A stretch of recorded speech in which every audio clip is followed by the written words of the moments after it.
Et bonsoir à tous. Merci d'être là, merci d'être venus, bienvenue.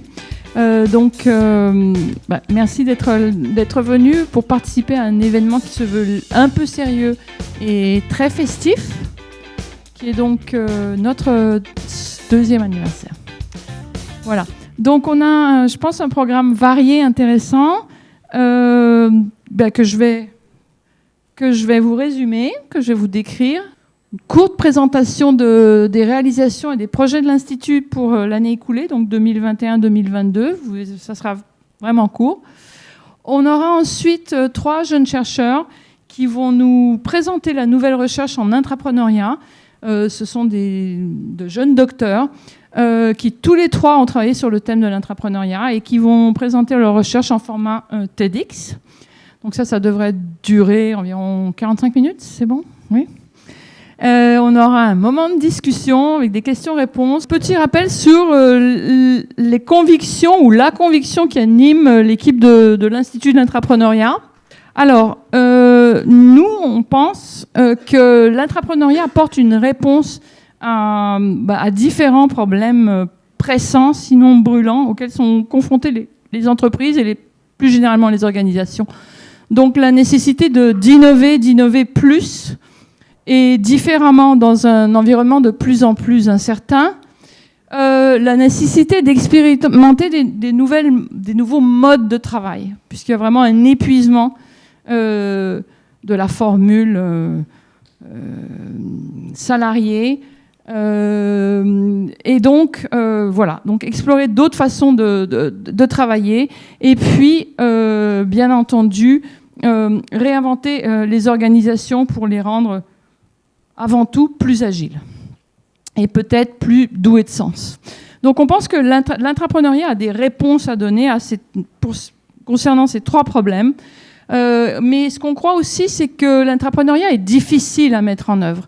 Ici, vous êtes tous des experts, plus ou moins, d'intrapreneuriat et vous connaissez les difficultés que l'on rencontre dès lors qu'on veut instaurer une telle dynamique. Donc, je suis intervenue devant un comité de direction. J'ai fait une formation, un module de formation d'une journée au comité de direction avant de faire cette formation pour l'ensemble des cadres de l'entreprise. Et à la fin de la formation, les membres du CODIR m'ont dit oui, c'est très intéressant, mais vraiment, dire aux gens qu'ils vont avoir de l'autonomie, dire aux gens qu'ils doivent oser, c'est bien, mais en ce moment, c'est vraiment très difficile pour nous. Donc, peut-être que vous pouvez le présenter comme une pratique intéressante, mais en aucun cas comme quelque chose qu'on doit faire à l'intérieur de l'entreprise. Donc ça, c'est arrivé hier. Donc voilà, ça m'a un peu... voilà. C'est pour vous dire que c'est pas facile. Donc sa mise en œuvre est difficile et son impact, pas toujours l'impact qu'on attend en fait. On s'attend à de nombreux projets qui franchissent très vite les différentes étapes, mais finalement on se rend compte que l'impact est parfois ailleurs, plus qualitatif et en lien avec, par exemple, le développement, l'acquisition de nouvelles compétences. Donc cet impact, il est difficile à mesurer et il alimente des doutes sur la performance, la valeur de l'intrapreneuriat. Donc c'est cette problématique, donc quelque chose qui a une vraie valeur, mais qui est compliqué à mettre en œuvre et compliqué à évaluer, qui a fait que on pense qu'il y a de la place pour un effort de professionnalisation, de formalisation, d'évangélisation, de partage de bonnes pratiques, afin qu'on dépasse ces problèmes. Donc, je vais vous présenter brièvement l'Institut d'Intrapreneuriat qui a pas mal évolué au cours des 2 dernières années. Alors, l'Institut de l'Intrapreneuriat, c'est une mission principale, donc accélérer la professionnalisation des acteurs de l'intrapreneuriat et l'émergence de conditions favorables à leur succès. Donc ça, c'est notre mission. Et l'Institut, c'est 4 identités, 4 visages. Donc, un premier visage, celui dont je m'occupe particulièrement, qui est un visage, une identité, centre de recherche Lean. Centre de recherche Lean, donc c'est un centre de recherche qui étudie les pratiques telles qu'elles se déroulent, telles qu'elles se sont déroulées, telles qu'elles se déroulent, qui les formalise, qui les évalue, qui les modélise et qui les partage ensuite. Donc ça, c'est le centre de recherche Lean. Une autre identité, une identité très importante, c'est l'identité communauté apprenante. Donc l'Institut d'entrepreneuriat, c'est une communauté. Vous êtes des membres de cette communauté. Donc vous avez un intérêt pour l'entrepreneuriat, vous avez des compétences naissantes, très développées, et vous voulez contribuer. Contribuer par vos expériences, contribuer par vos erreurs, contribuer en général, et vous faites partie de cette communauté. Donc vous êtes prêts à travailler ensemble, à revoir, à partager vos pratiques, à les modéliser, à intervenir en public et à produire des articles, des livres blancs. Donc c'est ce qu'on fait, c'est ce que fait cette communauté apprenante. Tout ce qu'elle produit est produit sur une base collaborative. D'accord ? Nos livres blancs, nos articles, nos webinars, c'est toujours un effort commun de minimum 2 partenaires, mais parfois jusqu'à 5, 6 partenaires. Donc ça, c'est cette communauté apprenante très importante. L'Institut, c'est aussi une plateforme accessible à tous. Donc une plateforme qui contient, qui recueille de la connaissance. Une connaissance qui est accumulée depuis, je dirais, les années 80, puisque l'entrepreneuriat ne date pas d'hier. Il date en fait des années 80 comme une pratique managériale établie et documentée. Donc la plateforme vous donne accès à toutes ces connaissances, des articles, des ouvrages, des références. Et évidemment, elle vous donne également accès à toutes les productions nouvelles, les productions de l'Institut, qui, comme vous le savez, nos best-sellers sont pour l'essentiel des livres blancs sur différents thèmes. Voilà, donc une plateforme accessible à tous, en mode électronique, puisqu'on a évidemment un site internet, et on a une page LinkedIn. Donc je vous encourage tous à nous suivre la page LinkedIn. On en est à 650 ? Ouais, donc on aimerait bien atteindre... Qu'est-ce qu'on aimerait atteindre alors ? Bon, il faut qu'à la fin là, de la soirée, on soit à 680, d'accord ? Merci. OK. Donc, une plateforme accessible à tous, et puis aussi un groupe, la quatrième visage, quatrième identité, c'est un groupe d'experts qui effectuent des prestations.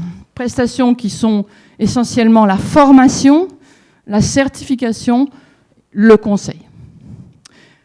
Donc ces 4 visages, ces 4 identités interagissent comme vous allez le voir. Donc là, on va continuer. Donc on va toucher à chacun de ces visages avec, c'est magique, on est 4 et on va parler de ces 4 visages. Alors, premier visage, première facette, l'Institut comme centre de recherche. Alors, comme je vous l'ai dit, notre caractéristique, c'est qu'on se branche directement sur les entreprises, sur les pratiques, on les observe, on les modélise, on les évalue et on les partage. Donc c'est un cycle très rapide, c'est-à-dire que quand on décide de s'intéresser à un sujet, en 6 mois, on arrive à produire des connaissances actionnables, diffusables et actionnables. Comparé à le cycle d'un jeune chercheur, quand vous décidez de publier un article, c'est quoi la longueur d'un cycle du moment où on décide de travailler sur un thème et où finalement on publie un article, où l'article est publié? C'est quoi le temps qui s'écoule? 3 ans. Voilà. Donc vous voyez qu'il y a une grosse différence. Alors évidemment, on ne parle pas de la même niveau d'excellence académique, mais bon, peut-être que c'est suffisant pour ce qui nous intéresse. Alors, donc, je vous ai expliqué ce fonctionnement Lean.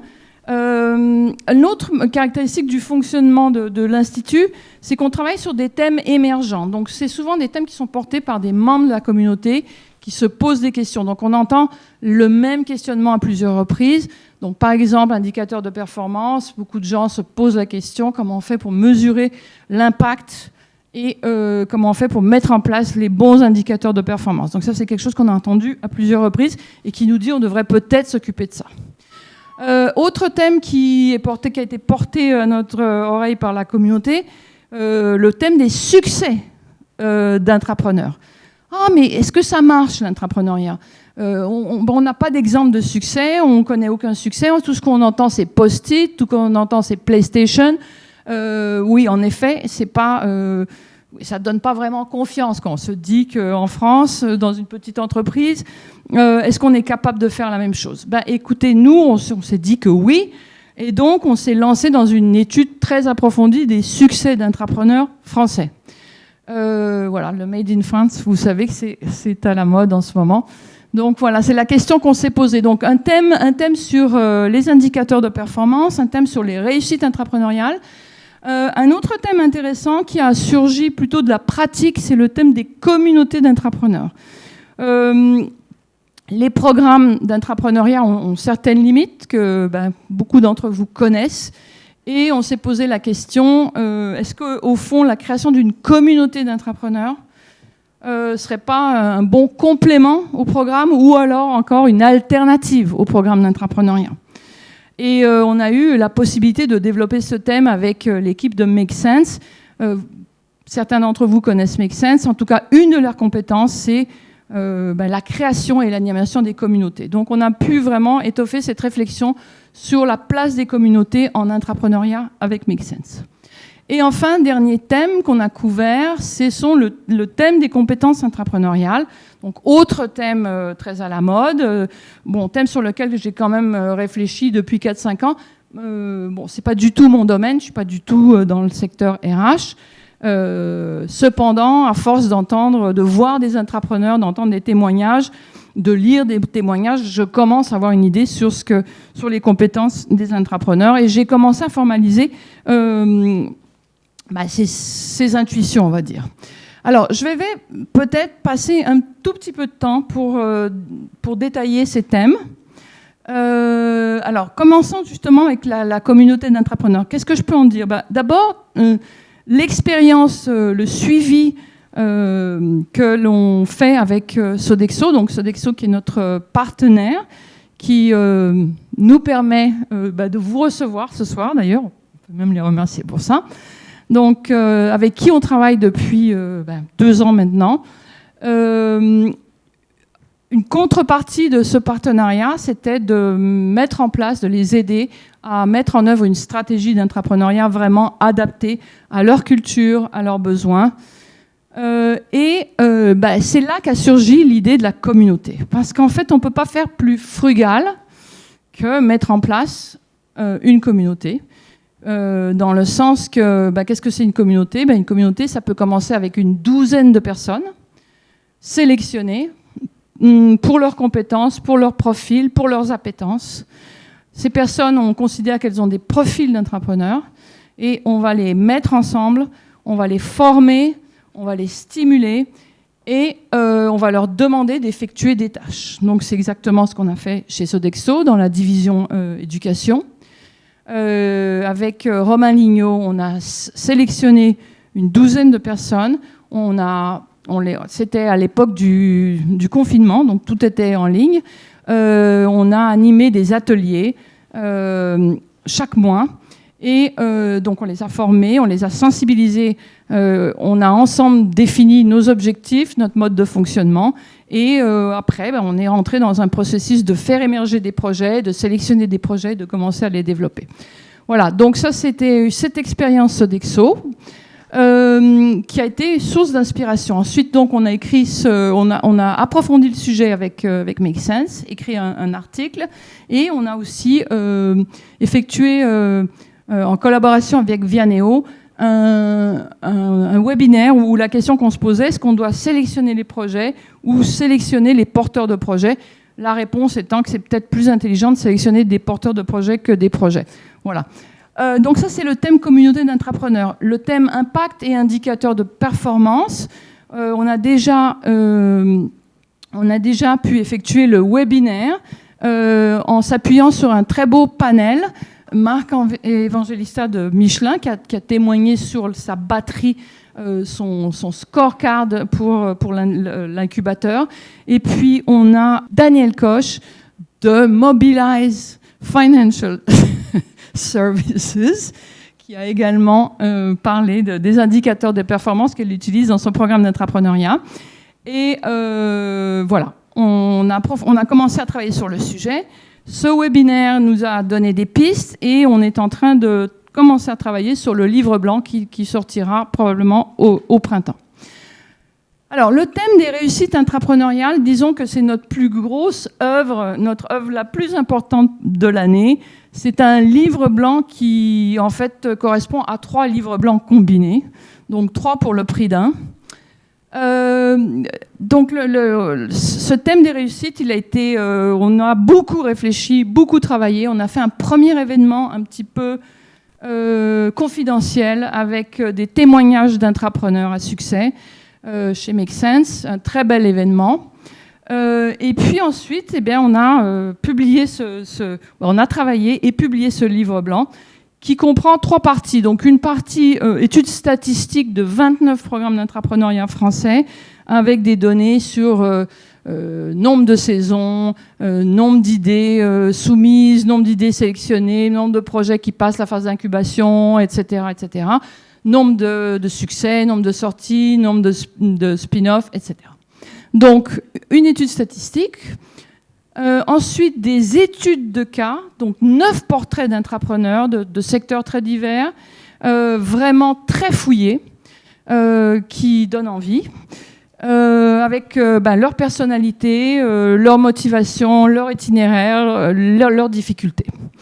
Et finalement, un modèle de décision afin de sélectionner une option de sortie, puisque l'entrepreneur qui réussit, il arrive au bout d'un certain parcours et il doit choisir soit de réintégrer une business unit existante, soit de constituer une filiale au sein de l'entreprise, soit de sortir de l'entreprise. Donc, comment choisir la sortie, en fonction de quels critères? Et une fois opéré ce choix, quels sont les grands problèmes managériaux et surtout juridiques qui vont se présenter à l'entrepreneur. Donc ça a été une occasion de collaborer avec Make Sense, comme d'habitude, et également une occasion de collaborer avec le cabinet d'avocats Bold, donc Éonore Zalen du cabinet Bold, qui a vraiment, si vous lisez le livre blanc, vous verrez qu'elle a une contribution très importante.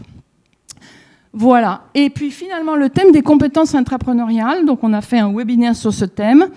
On a écrit un article académique avec Valentine Georget ici présente, que vous allez connaître un peu plus tard. Et puis, autre chose importante, on a été sollicité par la Française des Jeux pour développer une certification en lien avec leur programme d'entrepreneuriat. Donc, qui dit certification, dit identification de tâches, identification de tâches qui requièrent des compétences, et ensuite moyen d'évaluer l'acquisition de ces compétences.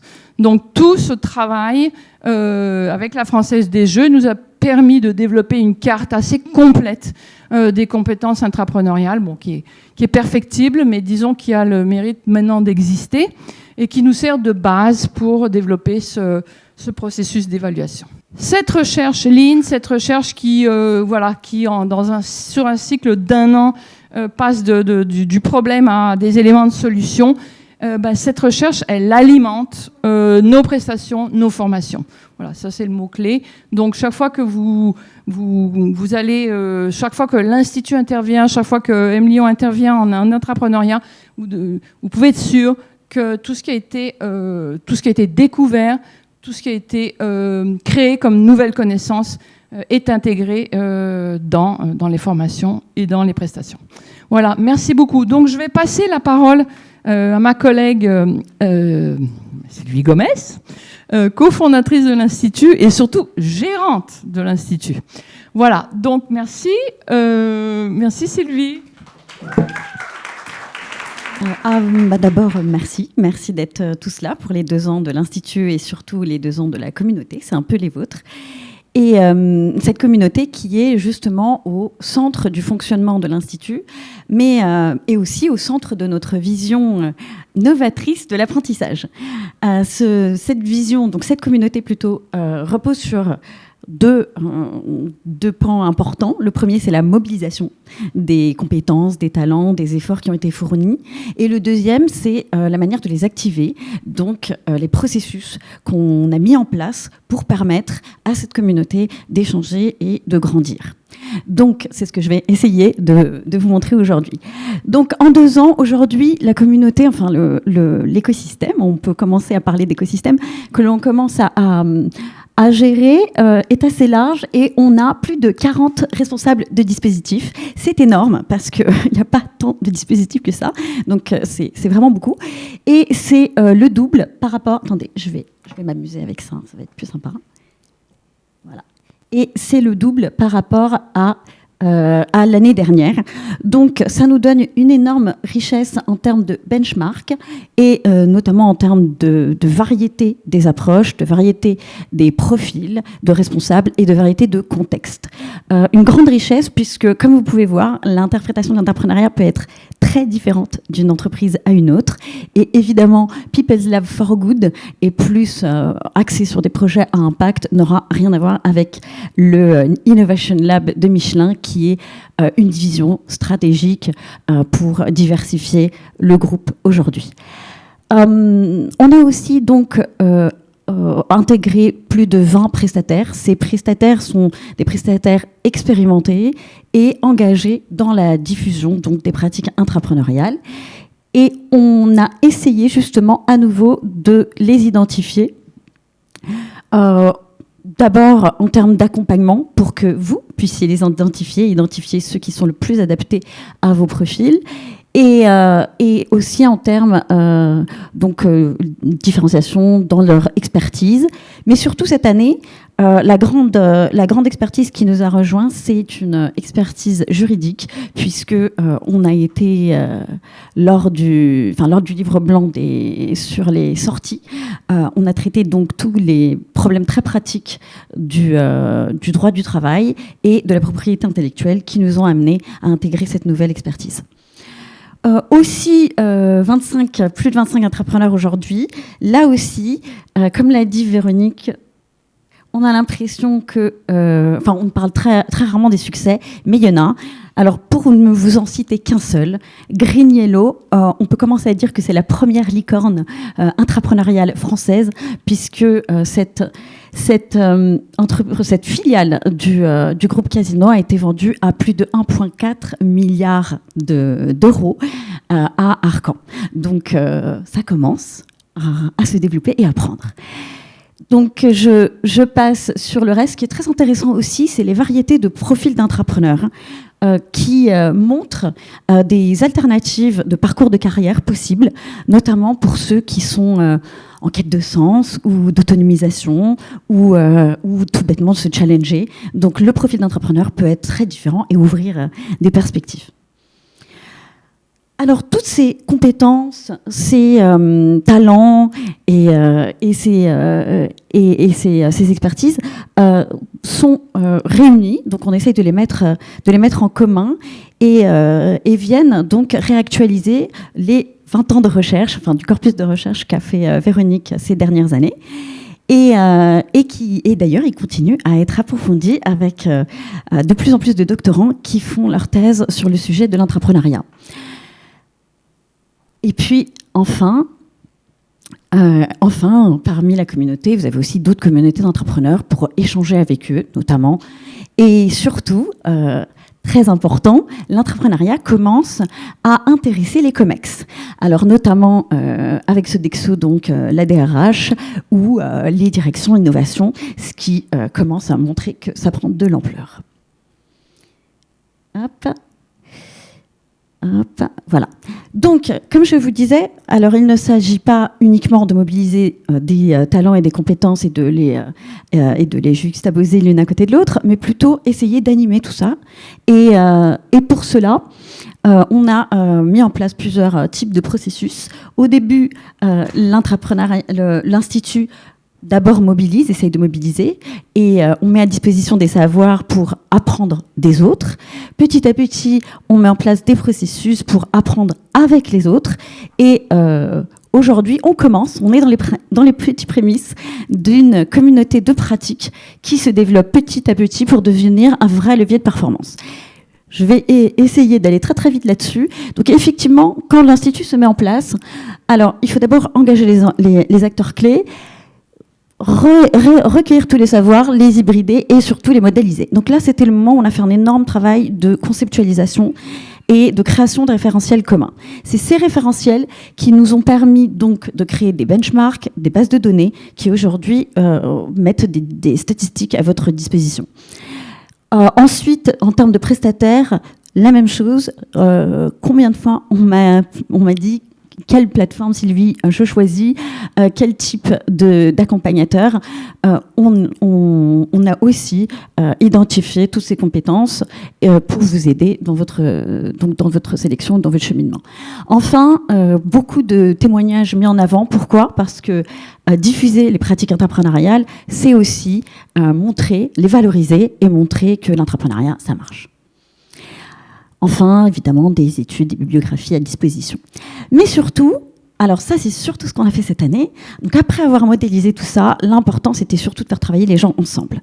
Donc ce qui s'est passé, c'est qu'on a essayé de formaliser des processus, des dynamiques, et de mettre en commun toutes ces parties prenantes, notamment à travers des échanges, des interventions dans les MBA avec les étudiants. Beaucoup de membres de notre communauté interviennent et échangent avec eux. Des visites dans des labs ou des accélérateurs internes. Avec les prestataires, on essaye surtout de mettre en avant leur expertise à travers des collaborations.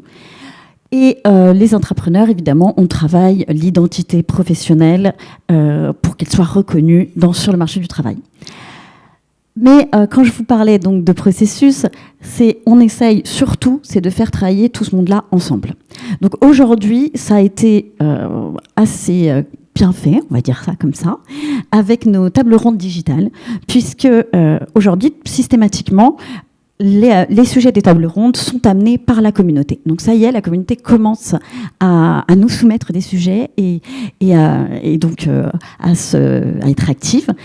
Et le problème donc est apporté par la communauté. L'Institut d'entrepreneuriat va faire ensuite l'état de la connaissance sur le sujet et ensuite va orchestrer les compétences pour essayer d'élargir le champ et apporter de nouveaux éclairages. Là-dessus, on va confronter tout ça à des experts de terrain. Donc, comme je dis, si on prend juste l'exemple de la dernière, on a ouvert le champ avec des directeurs d'innovation, puis après, puisque c'était les indicateurs de performance, on a ouvert le champ avec des directeurs d'innovation pour voir comment les directeurs d'innovation, eux, évaluaient l'innovation pour les confronter.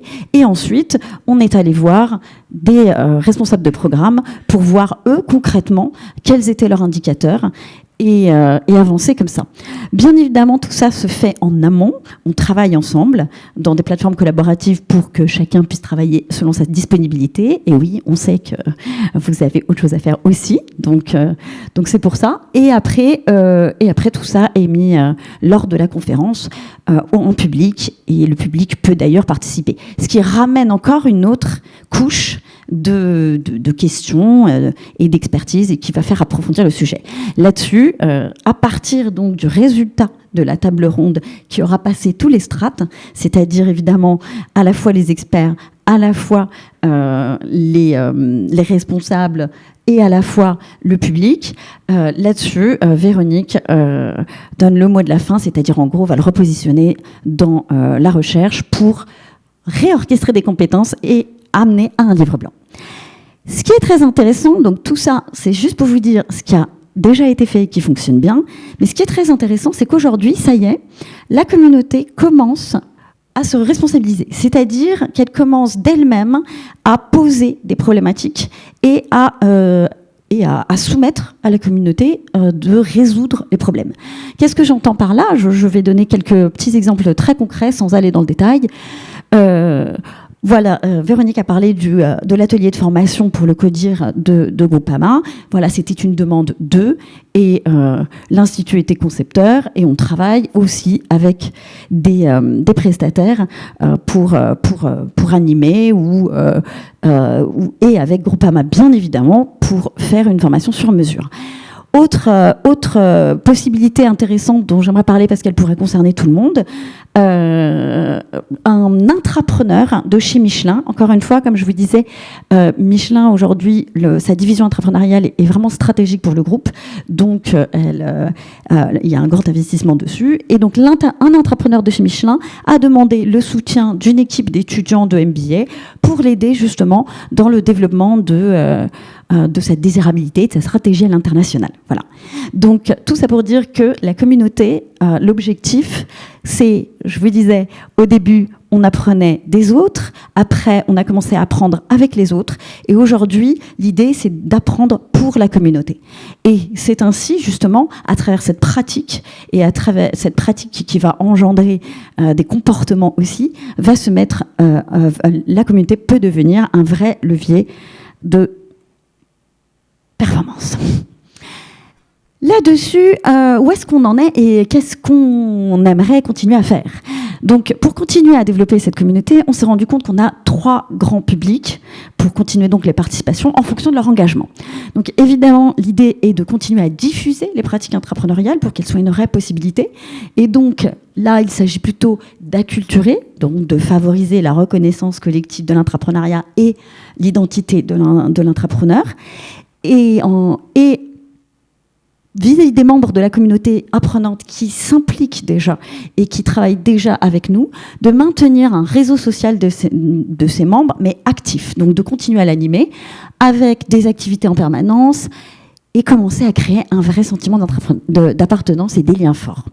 Donc, je vous demanderai votre avis juste après, justement, sur qu'est-ce que vous pensez que pourrait être la formalisation de ces liens, comment créer ce sentiment d'appartenance.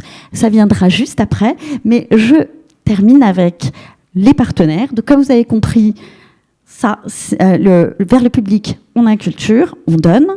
Avec les membres de la communauté, on pense avec, on fait avec, on collabore. Et avec les partenaires, on accompagne, c'est-à-dire qu'ils bénéficient justement des avancées faites avec le reste de la communauté. D'ailleurs, j'en profite pour vous présenter Emmanuel Carrier de chez Sodexo, qui représente aujourd'hui notre partenaire, qui fait, comme l'a dit Véronique, qu'on est là aujourd'hui, et qui va... donc Emmanuel est aujourd'hui à la direction des talents, dans un moment où les métiers évoluent énormément, et elle arrive tout fraîchement dans cette nouvelle direction. Et donc Emmanuel vient parmi nous, et elle va nous dire pourquoi elle est partenaire de l'Institut et est-ce que cette collaboration a porté ses fruits ou non? Oui, Sodexo est effectivement partenaire de l'Institut depuis sa création.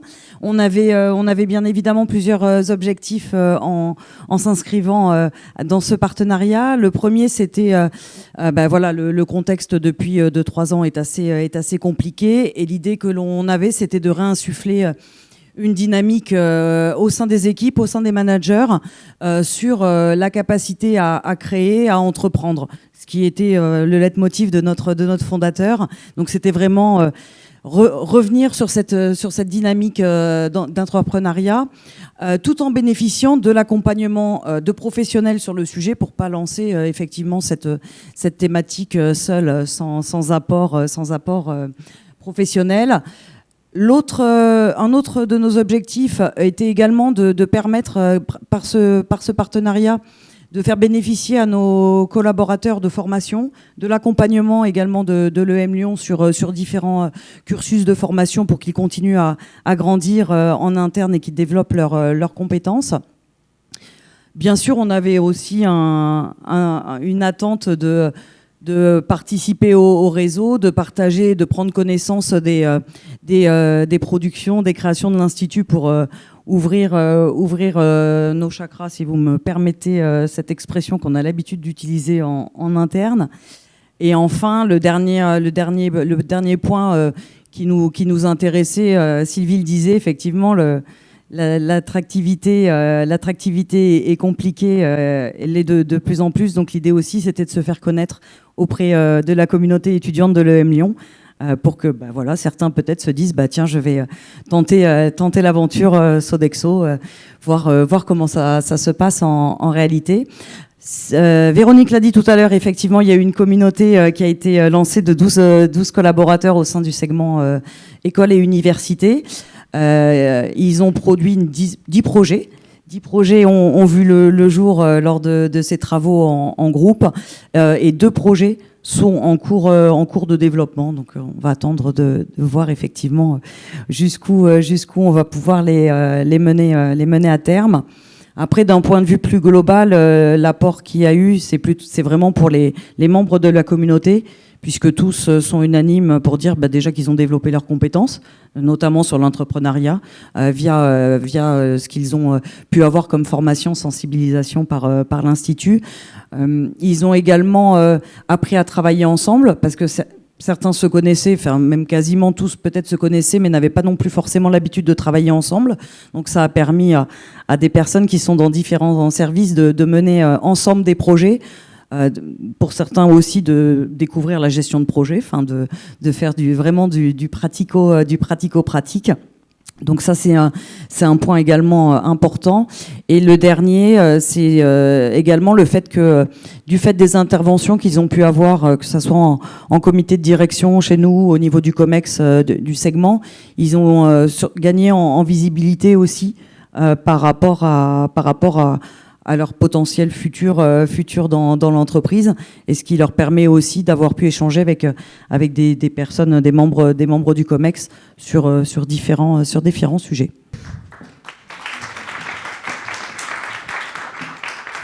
Alors maintenant, on va faire un petit jeu.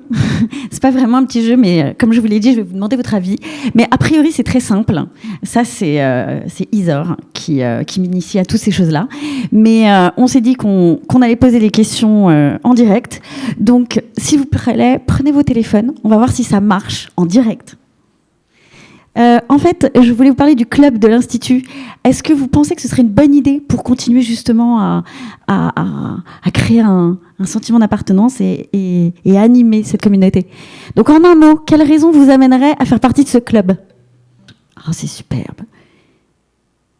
Eh bien, rencontre et partage. D'accord, ok. Bon, on va passer à la deuxième question.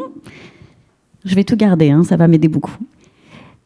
Donc, deuxième question. Donc, dans le cadre de la création de ce club, à quelles activités souhaiteriez-vous participer? Alors, bien sûr, on est entre spécialistes de l'intrapreneuriat. Donc, souhaiteriez-vous visiter d'autres labs et incubateurs internes? Souhaiteriez-vous plutôt participer à des ateliers de réflexion collective sur des problèmes, partager des expériences, ou tout simplement se rencontrer de manière informelle? Donc partage d'expérience et puis juste après, visite de lab et atelier de réflexion à égalité. Très bien. Donc, autre question. Donc, quelle fréquence vous semble la plus appropriée pour participer à ces activités collectives? Alors, 1 fois par mois, 2 fois dans l'année, 3 fois dans l'année ou 4 fois dans l'année? Plus, on ne peut pas. D'accord, 4 fois dans l'année. Ah, pas mal. Bon, c'est bien. Vous voulez nous voir beaucoup, c'est bien. Parmi ces options, laquelle vous semble la plus juste pour contribuer aux frais d'animation de ce club? Bah oui, c'est pas gratuit. Donc, un forfait plutôt annuel, un forfait mensuel à la carte, c'est-à-dire je paye là où je vais, ou variable selon le contexte et les besoins de l'entreprise? Une seule réponse. Donc, merci d'avoir participé.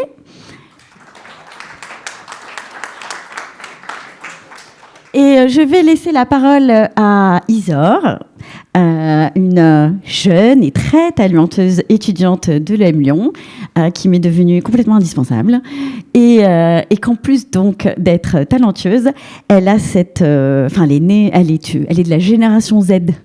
Alors c'est très loin de moi et elle m'apprend, comme je l'ai déjà dit, beaucoup de choses tous les jours et elle nous a fait un travail superbe puisque en montant avec la communauté qui s'agrandit, évidemment la plateforme devait être un peu plus moderne, on va dire ça comme ça, et grâce au talent de Isor, je pense que vous allez être contents. Bonsoir, merci Sylvie. On voit depuis la création de l'Institut une croissance du nombre de personnes dans la communauté et une intensification de la dynamique collaborative qui se traduit notamment par une présence et une implication dans les événements organisés, notamment celui-ci, et une multiplication des productions en collaboration avec les différents membres de la communauté, donc des webinaires, des articles, des livres blancs, etc., qui permettent de faire progresser la plateforme de collaboration qu'est l'Institut aujourd'hui. Et notre rôle aujourd'hui aussi est de notamment soutenir cette tendance à la collaboration et d'œuvrer vers la logique de co-construction présenté tout à l'heure pour en fait développer notre réseau et ce qu'on propose et mettre en avant aussi tous les acteurs de l'entrepreneuriat. Et ce qui passe notamment par développer un canal de communication qui est fiable et qui sera interactif pour justement diffuser tous ces savoirs actionnables et mettre en avant tous les profils. Notre canal de communication prendra la forme d'une plateforme qui sera accessible à tous.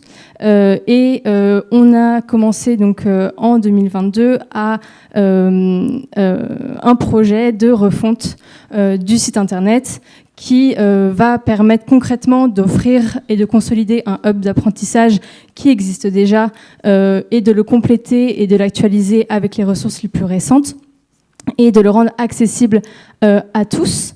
De permettre aussi l'interactivité entre les membres justement pour pouvoir travailler ensemble et pouvoir enrichir les réflexions et les discussions.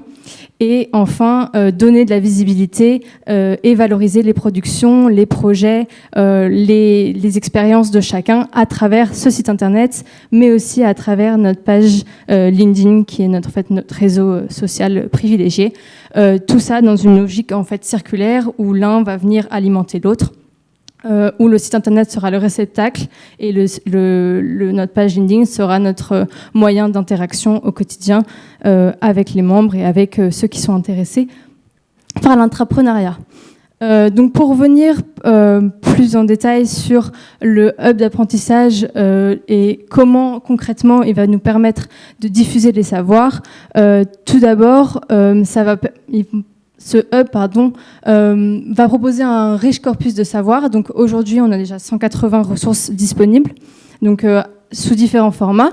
Donc des livres blancs, des webinaires, des articles, des études de cas, des témoignages, et aussi, donc maintenant avec les chercheurs qui nous rejoignent, des thèses et une bibliographie actualisée et très complète.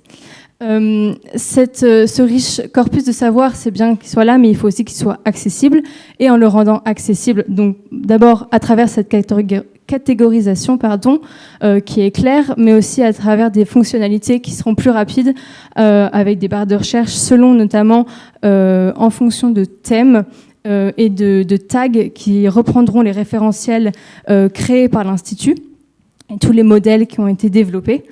Et du coup avoir accès à tous les savoirs facilement. C'est aussi rendre accessible avec la mise à disposition d'une Bible de l'entrepreneuriat qui a été gentiment développée par Véronique, à la fois pour ceux qui se considèrent comme nuls, mais ceux qui en fait sont intéressés par l'entrepreneuriat et qui veulent en fait s'initier au sujet, avec toutes les références et les ressources clés, et aussi l'entrepreneuriat pour les pros, donc ceux qui justement veulent approfondir avec toutes les ressources nécessaires pour approfondir certaines problématiques. Ça sera aussi des informations actualisées et exploitables, toujours justement l'enjeu, c'est de toujours être au plus proche des besoins, être toujours dans la vibe, dans le temps. Et donc, du coup, pour pouvoir offrir aussi une mise en pratique rapide pour les responsables, notamment de programmes. Et enfin, un dernier point, une navigation fluide et interactive pour justement favoriser l'interactivité entre les membres de la communauté sur ce site à travers notamment des fonctionnalités pour commenter et pour en fait faire en sorte que les discussions s'enrichissent, que vous venez proposer des problématiques, des sujets et qu'il y ait une sorte de ping-pong entre vous et ceux qui ont développé les productions. Pour que ça se fasse plus dans ma boîte email. Voilà.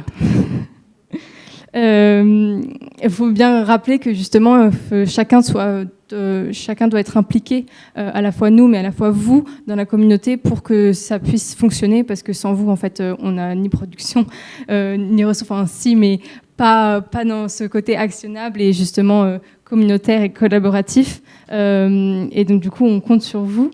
Un autre point aussi, et l'autre pan, c'est d'optimiser la visibilité pour les personnes de la communauté. Une visibilité optimisée grâce justement à l'offre d'une plateforme de référencement supplémentaire. Donc, comme je vous disais, le site internet, c'est une site vitrine où on va justement mettre en avant les membres de la communauté et mettre en avant les parcours, les différents profils, mais ça sera aussi une plateforme qui permettra aussi d'avoir accès à des informations, des données statistiques qu'on va retraiter et qu'on va vous communiquer pour pouvoir donner aussi des indications sur des potentielles politiques de communication pour vous, pour justement améliorer votre visibilité. Ça passe aussi à travers le travail notre page communauté et des portraits des acteurs engagés de l'Institut. Donc, désolé pour les photos qui sont peut-être qui datent peut-être un peu, ou pas forcément. Mais comme c'est une page qui vous met en avant, n'hésitez pas à nous envoyer des mails avec les bonnes photos pour que justement vous soyez sous votre meilleur jour. Donc avec les différents profils, donc les responsables, les prestataires, donc tout en fait cet écosystème qui est assez riche. Donc voilà, je m'excuse par avance. Donc les responsables de programme qui seront aussi classés selon leur entreprise, mais aussi selon le modèle de la typologie du type de programme, la typologie de programme. Les prestataires qui seront, eux, donc, visibles aussi en fonction de leur expertise, donc pour que chacun puisse les retrouver facilement et s'adresser à eux en fonction de ce qu'ils offrent. Et enfin, les entrepreneurs, avec le nom de leur projet et la finalité de ce projet. Avec aussi l'option, donc vous pouvez le voir en haut à gauche, la possibilité de les contacter parce que ces profils, ce sera des profils et des portraits co-construits avec vous pour justement mettre en avant toutes les informations clés qu'il faut mettre en avant et aussi les dernières productions qui sont importantes. Donc ici, vous avez un exemple de la responsable de People's Life for Good de BNP Paribas, donc Sandrine Delage, qui n'est pas là ce soir malheureusement, mais du coup, ça sera juste pour vous donner un exemple. Et enfin, une visibilité optimisée grâce à une réflexion sur notre présence sur notre média privilégié, qui est notre page LinkedIn, pour permettre un lieu d'interaction au quotidien, avec notamment une réflexion sur notre ligne éditoriale et compléter ce qui existe déjà, donc les likes, les rendez-vous, les interventions, les histoires d'entrepreneurs et les productions de l'Institut, et en rajoutant les zooms de l'Institut, donc pour faire justement un zoom sur le portrait d'un membre de la communauté, et les appels à projets pour ici mettre en lien les entreprises et des potentiels salariés ou intrapreneurs justement qui cherchent les perles de l'intrapreneuriat. Et enfin, une réflexion sur notre présence et l'utilisation de LinkedIn pour justement optimiser cet algorithme que personne ne comprend et donc permettre de consolider notre page et du coup les 680 abonnés, j'espère, à la fin de cette soirée. Voilà. Je passe la main à Céline. Donc, vous voyez, l'équipe s'agrandit et elle apporte beaucoup. Et elle continue d'ailleurs à s'agrandir puisque un nouveau élément nous rejoint cette année, Rhoda. Rhoda est professeure à l'EM Lyon de stratégie et d'organisation. Et elle a plus de 20 ans d'expérience dans l'accompagnement des dirigeants, des grands dirigeants d'entreprise, sur justement les projets d'innovation, les pilotes et l'agilité stratégique. Et en plus de ça, elle a elle est un peu à l'initiative de tout ça quelque part, puisque c'est Rhoda qui m'a présenté Véronique, et l'histoire est partie comme ça, puisque on s'est rencontrés justement dans la spécialisation du MBA Corporate Entrepreneurship qu'elle a co-créé avec Véronique. Enfin, Rhoda va apporter à l'Institut trois grandes nouvelles, déjà sa compétence d'organisation et de stratégie, mais aussi géographiquement elle sera sur Lyon, donc l'Institut commence à se développer, il aura donc 2 têtes à Paris et à Lyon, région très dynamique, et puis dernière chose aussi, elle sera au cœur de l'EM Lyon, vous l'avez vu, la communauté commence à prendre de l'ampleur, commence même à proposer ses sujets et à être active et autonome. Donc, il est temps maintenant, justement, de développer de plus en plus d'accompagnement et de nouveaux process d'apprentissage. Et là, pour le coup, Rhoda va pouvoir bien nous aider sur ce pan-là. Donc, Rhoda. Merci beaucoup, merci Sylvie. Bonsoir tout le monde. Donc, pourquoi je rejoins l'Institut? En fait, parce que l'Institut représente un nouveau rapport entre l'entreprise et l'académique, un rapport plus proche, plus interactif.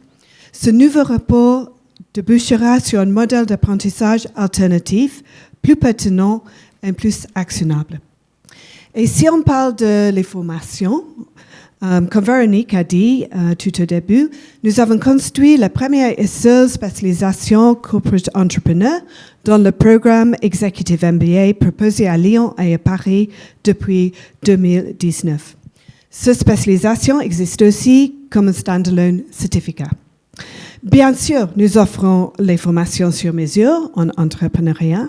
Dans le passé, nous avons travaillé avec les sociétés comme Safran, Boehringer Ingelheim et Groupama.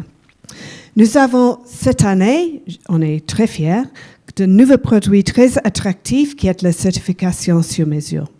Et nous sommes en train de faire un pilote avec la Française des Jeux.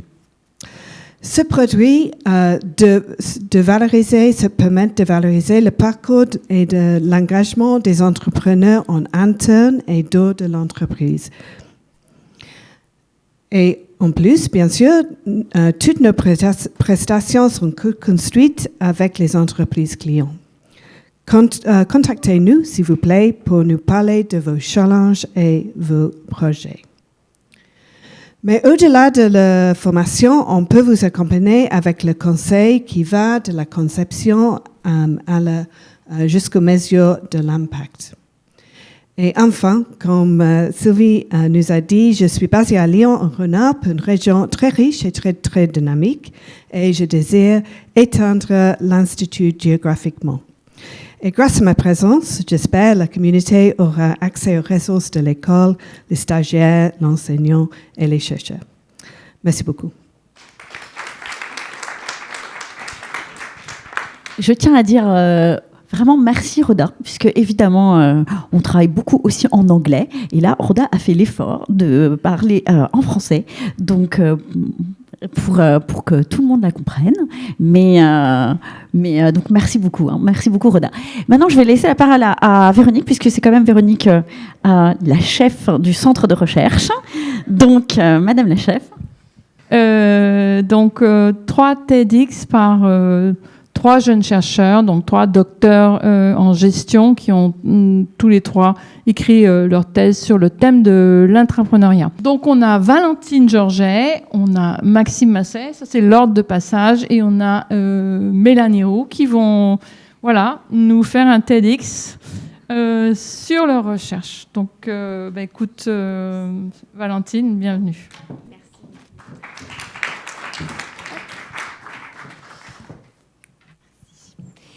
Donc bonjour à toutes et tous. Je suis ravie d'être avec vous aujourd'hui et je tenais à remercier Véronique pour l'invitation et puis pour être là aujourd'hui pour fêter les 2 ans de l'Institut de l'Intrapreneuriat. Donc je suis vraiment ravie d'être parmi vous aujourd'hui pour échanger sur finalement le sujet qui nous est cher aujourd'hui, qui est l'intrapreneuriat. Alors, on a construit en fait nos 3 présentations, peut-être qu'il faut juste que je rappelle ça, en fait, sur un enjeu chacun. Donc, on va discuter chacun d'un enjeu pendant 10 minutes. Voilà. Donc, moi, l'enjeu dont je vais vous parler aujourd'hui, il est individuel, mais on va voir qu'il est justement pas si individuel que ça et qu'il est primordial pour le collectif. C'est la valorisation des profils d'intrapreneuriat après une expérience d'intrapreneuriat. Donc, je suis Valentine Georget, maître de conférence en sciences de gestion, à l'Université Côte d'Azur et au GREDEC, donc le groupe de recherche en droit, économie et gestion qui est basé à Sophia Antipolis. Et à travers mes recherches, donc, j'étudie le lien entre innovation et humanité. Humanité dans le sens, ce qui fait de nous des humains, et également dans le sens comportemental, ce qui fait qu'on a un comportement bienveillant envers ses pairs et puis également envers son environnement de façon globale.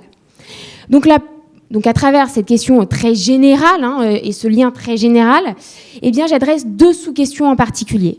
La première question que j'adresse, c'est du lien entre innovation et durabilité. Comment, en tant qu'organisation, on concilie rentabilité économique et impacts socio-environnementaux positifs.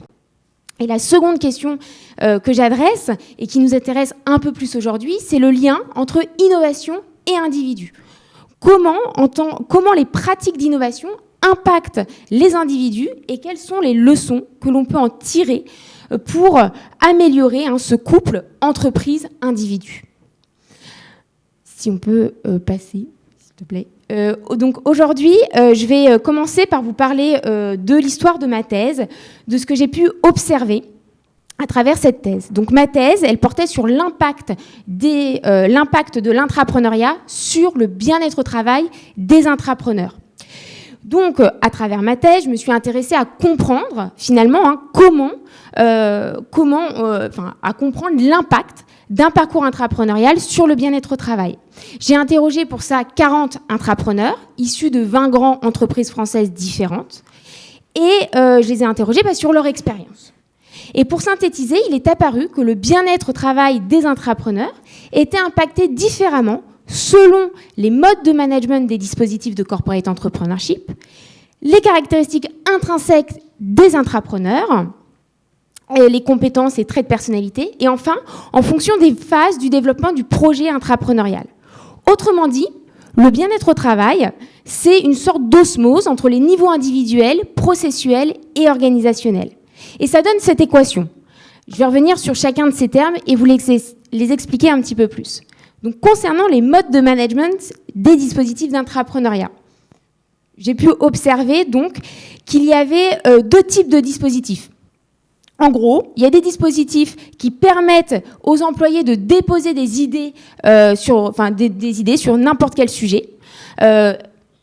Sur n'importe quel sujet, et puis des dispositifs qui vont soumettre à un panel d'intrapreneurs des problématiques d'innovation qui auront été préalablement définies, établies par les organisations, et qui vont donc devoir y répondre par des solutions intrapreneuriales. Donc une logique plutôt bottom-up et une logique plutôt top-down. Donc, quand on s'intéresse au profil de ces intrapreneurs, on observe naturellement que ce ne sont donc pas les mêmes qui sont impliqués dans ces dispositifs. Ainsi, ils ne présentent pas les mêmes motivations, pas les mêmes profils motivationnels. Généralement, les intrapreneurs idéateurs, c'est-à-dire ceux qui arrivent avec une idée au sein du dispositif intrapreneurial, présentent généralement une motivation intrinsèque très forte. Pour vous redonner peut-être quelques verbatim, j'ai pu noter ce projet intrapreneurial, c'est mon bébé. Donc on voit qu'il y a une relation quasi filiale, quasi, une part émotionnelle et affective qui est mise dans ce projet-là. Alors que les intrapreneurs recrutés présentent une motivation extrinsèque forte, c'est-à-dire qu'ils vont se diriger dans ces dispositifs d'intrapreneuriat pour pouvoir évoluer par la suite, pour pouvoir peut-être prétendre à un autre poste, etc., etc. Enfin, concernant les phases de développement du projet intrapreneurial, il en existe généralement 3. Une phase d'idéation, une phase d'expérimentation et une phase de sortie. Et donc, au départ, on a la phase d'idéation. On permet aux employés d'être créatifs, particulièrement dans le cas des intrapreneurs idéateurs. Puis, les intrapreneurs vont intégrer le dispositif et vont passer en phase d'expérimentation. Alors, j'aime bien utiliser cette illustration avec l'oiseau pour qu'on se mette finalement dans la peau de l'intrapreneur. Je vais revenir dessus après. Donc l'intrapreneur rentre dans la phase d'expérimentation. Et là, il y a des différences entre les intrapreneurs idéateurs et les intrapreneurs recrutés. On va voir que dans les intrapreneurs idéateurs, les résistances, elles seront plus fortes, avec un manque de légitimité pour des projets d'intrapreneurs idéateurs qui doivent convaincre finalement les parties prenantes de lancer le projet, d'aller chercher des ressources. Et c'est un peu différent pour les projets d'intrapreneurs recrutés, parce que cette fois-ci, le projet, il est déjà légitimé. Cependant, il y a d'autres problématiques autour de la légitimité qui peuvent apparaître, comme une incompréhension de la part du manager à intégrer, par exemple, ce genre de dispositif. Du manager de la direction d'origine. Enfin, concernant la phase de sortie, il semblerait ici qu'il y ait un consensus entre les deux types d'intrapreneurs. Il y a un décalage entre le sentiment de compétence et les perspectives qui sont offertes par l'entreprise. Il y a donc un problème de valorisation de ces profils, et la question qui se pose, c'est comment on valorise des profils qui vont à l'encontre de l'aspect unitaire et collectif de l'organisation. Ainsi, donc, il y a un problème de valorisation, comme je disais tout à l'heure, en interne de l'organisation, puisqu'environ 30% des intrapreneurs souhaitent quitter l'organisation après une expérience intrapreneuriale. 20% adopter une carrière hybride. Bon, je vais revenir sur ce terme-là tout à l'heure. Et enfin, seulement 50% rester au sein de l'organisation. Or, que ça soit pour l'intrapreneur ou pour l'entreprise, eh bien, il y a des enjeux forts qui se jouent à ce moment-là. Du point de vue de l'entreprise, elle a investi du temps, elle a investi des ressources sur ses projets, mais aussi sur l'individu, des ressources aussi en termes de formation. D'un point de vue de l'intrapreneur, il a envie, lui, de s'investir au sein de son entreprise. Il a généralement le sentiment d'avoir appris beaucoup et cette volonté de redonner, de transmettre à l'organisation ce qu'il a appris. Afin de valoriser ces profils, il est donc nécessaire de s'intéresser dans un premier temps aux trajectoires subjectives des intrapreneurs, c'est-à-dire qu'est-ce qu'ils souhaitent faire après un programme intrapreneurial, après une expérience intrapreneuriale. Donc, à travers un papier de recherche, on a mis en évidence 6 trajectoires professionnelles subjectives des intrapreneurs, en fonction de la trajectoire du projet, est-ce qu'on continue ou pas à développer le projet, et en fonction de 3 modalités, rester au sein de l'organisation, quitter l'organisation, ou adopter une modalité hybride. En fonction de cela, on a mis en évidence finalement différentes trajectoires professionnelles subjectives. Donc, par exemple, si le projet continue et il y a une volonté de continuer à développer le projet intrapreneurial, mais de manière hybride, ça peut prendre par exemple la forme de créer une start-up, donc sans lien capitalistique avec l'organisation, à partir du projet intrapreneurial, tout en menant une activité opérationnelle au sein de l'organisation.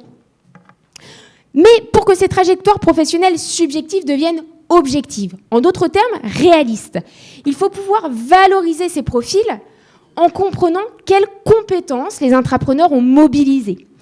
Ainsi, les compétences deviennent la pierre angulaire du management stratégique de l'innovation, et en particulier de l'intrapreneuriat. Et il n'y a pas que moi qui le dis, puisque le dernier rapport de France Stratégie le démontre. Donc des compétences qui vont Et c'est ce qu'on a essayé, donc c'est ce qu'on a cherché à faire avec Véronique, justement, sur cette thématique-là, en définissant la compétence intrapreneuriale. Alors, c'est une première étape dans la résolution des enjeux qui sont liés aux trajectoires des innovateurs et en particulier des intrapreneurs et de la valorisation de ces profils.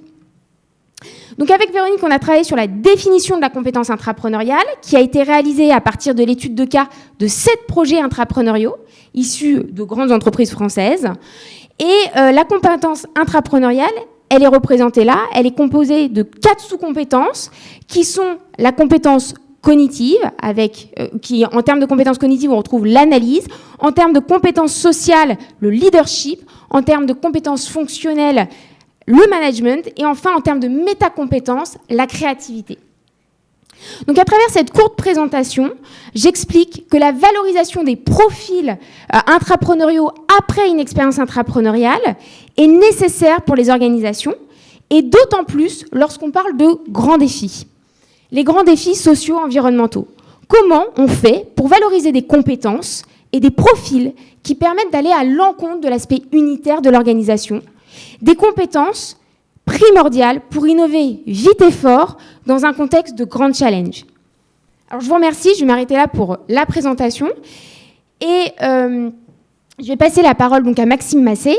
Et l'idée de ces 3 présentations, comme je disais tout à l'heure, c'est vraiment de vous présenter 3 enjeux actuels relatifs à l'intrapreneuriat. Donc, on a commencé crescendo, on va dire, en commençant par le niveau individuel que je viens d'aborder donc dans ma présentation. Et maintenant, je vous propose de prendre encore plus de hauteur et en questionnant le niveau processuel de l'intrapreneuriat, en cherchant à comprendre les tensions qui se jouent entre l'individu et le dispositif. Et pour cela, je vous laisse Maxime prendre la parole.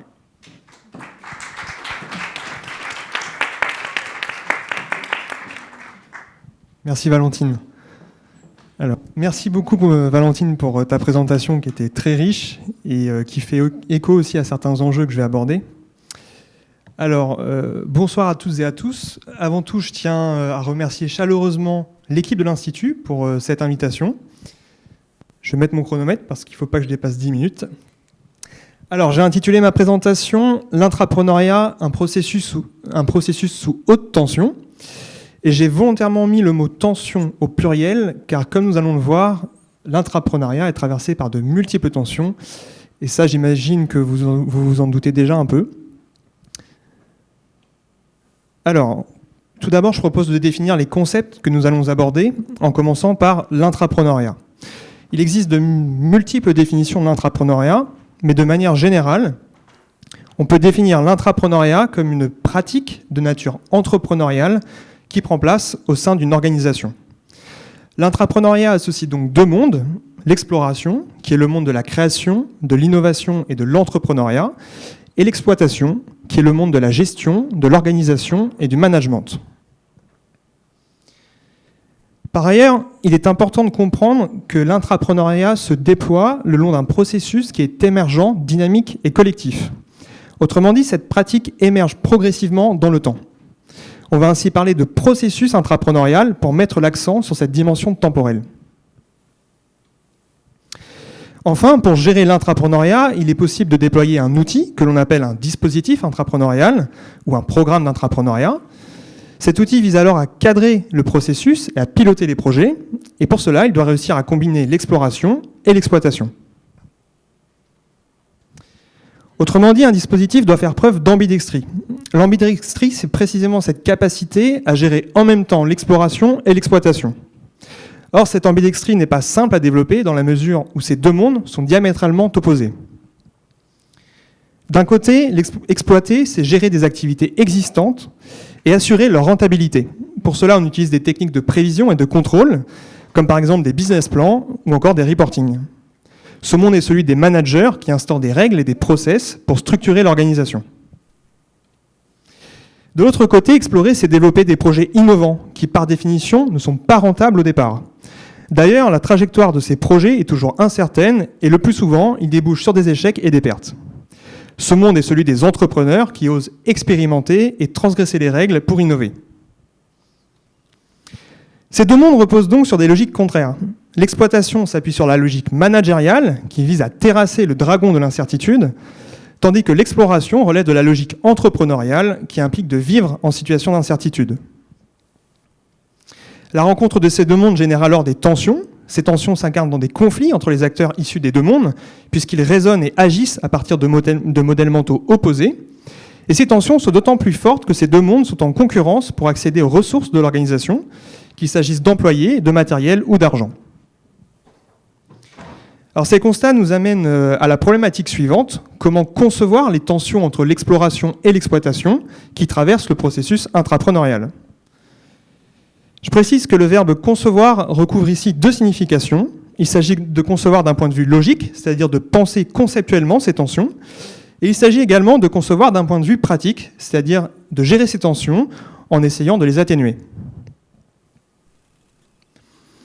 Pour répondre à cette problématique, j'ai mené une enquête de 3 ans sur le programme d'intrapreneuriat de La Poste.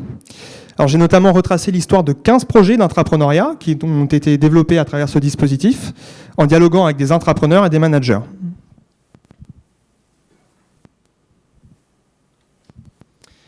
Alors, cette enquête, elle a permis de repérer des tensions à 3 phases clés du processus. Vu le temps qui m'est imparti, je ne pourrai pas détailler l'ensemble des tensions, mais je vous présenterai la première pour vous donner une illustration concrète. Tout d'abord, des tensions peuvent apparaître en amont du processus. Cette phase initiale correspond à la sélection du projet et de l'intrapreneur. Cette sélection se fait généralement via un appel à projet qui peut prendre la forme d'un concours interne. Pour candidater, l'intrapreneur doit alors amorcer son projet, puis le proposer. Or, comme tout employé, il occupe déjà un poste dans l'organisation et bien souvent dans le monde de l'exploitation. Dès lors, une tension peut survenir au niveau de la gestion du temps. En effet, dans son entité d'origine, l'intrapreneur peut avoir du mal à trouver du temps pour explorer. Son manager peut d'ailleurs refuser qu'il amorce un projet d'intrapreneuriat sur son temps de travail. Cela dit, le manager peut accepter de laisser du temps à l'intrapreneur à condition qu'il atteigne ses objectifs en matière d'exploitation. Cette tension peut donc être atténuée si l'intrapreneur et son manager parviennent à trouver ensemble un accord mutuel. Alors d'autres tensions peuvent apparaître en amont du processus. Et finalement, ces tensions doivent être gérées pour permettre la transition de l'exploitation vers l'exploration. Ensuite, des tensions peuvent apparaître au cours du processus. Cette phase intermédiaire correspond à l'incubation du projet et de l'intrapreneur. Une fois que l'intrapreneur est sélectionné par le dispositif, il arrive qu'il soit détaché de l'organisation, puis placé dans une structure d'exploration, comme par exemple un incubateur de start-up. L'objectif est alors de libérer l'intrapreneur des contraintes de l'exploitation et également de faciliter le développement du projet sur un mode agile. Pour autant, le projet et l'organisation restent en partie liés par l'intermédiaire du dispositif. Autrement dit, il existe de multiples relations entre l'exploration et l'exploitation qui s'instaurent à différents niveaux, stratégiques, juridiques, financiers, etc. Ces relations peuvent alors susciter des tensions entre les intrapreneurs et les managers de l'organisation qui n'ont pas les mêmes objectifs ni les mêmes contraintes. Donc ces tensions, elles doivent finalement être gérées pour permettre la superposition de l'exploration et l'exploitation, c'est-à-dire la cohabitation des deux mondes. Enfin, des tensions peuvent apparaître en aval du processus. Cette phase finale correspond à la réintégration du projet et de l'intrapreneur. Dans l'idéal, le dispositif doit parvenir à réintégrer le projet dans l'organisation afin de l'exploiter, que ce soit dans une business unit ou dans une filiale. Par ailleurs, l'enjeu est également de réintégrer l'intrapreneur en capitalisant sur son expérience et sur les compétences qu'il a su développer, comme nous l'a bien montré Valentine. Or, le monde de l'exploitation est souvent peu propice à la réintégration du projet et de l'intrapreneur. Ces derniers peuvent même se voir rejetés par ce monde qui aspire à des gains immédiats et qui condamne les échecs. Des tensions peuvent donc perturber l'atterrissage du projet, le retour de l'intrapreneur ainsi que sa valorisation au niveau RH. En fin de compte, ces tensions doivent être gérées pour permettre la transition de l'exploration vers l'exploitation.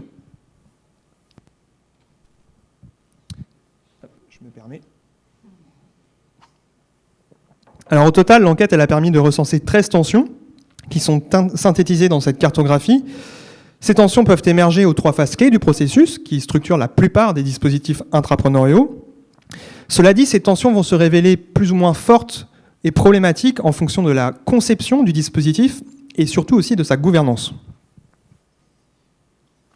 Alors justement, maintenant que nous avons une vue d'ensemble des tensions, la question est comment atténuer ces tensions dans la pratique ? Alors, pour atténuer ces tensions, il faut d'abord comprendre que celles-ci peuvent être accentuées dans deux situations extrêmes. La première situation est celle de l'hyperconnexion entre l'exploration et l'exploitation. Cette situation survient lorsque les deux mondes sont trop connectés et qu'il y a trop de liens entre le projet et l'organisation. Le risque est alors de recourir aux outils de l'exploitation pour piloter l'exploration. Donc, par exemple, il peut s'agir d'exiger que l'intrapreneur fasse très tôt un business plan, alors que cet outil n'est pas adapté au pilotage d'un projet d'intrapreneuriat qui est incertain et susceptible de pivoter. Cette hyperconnexion peut dès lors accentuer les tensions entre les deux mondes en provoquant leur contamination croisée. Pour éviter ces contaminations croisées, il peut être séduisant d'opter pour un hypercloisonnement des deux mondes. Cette situation consiste à séparer totalement le projet et l'organisation. Or, dans ce cas, le risque est de créer une déconnexion entre l'exploration et l'exploitation.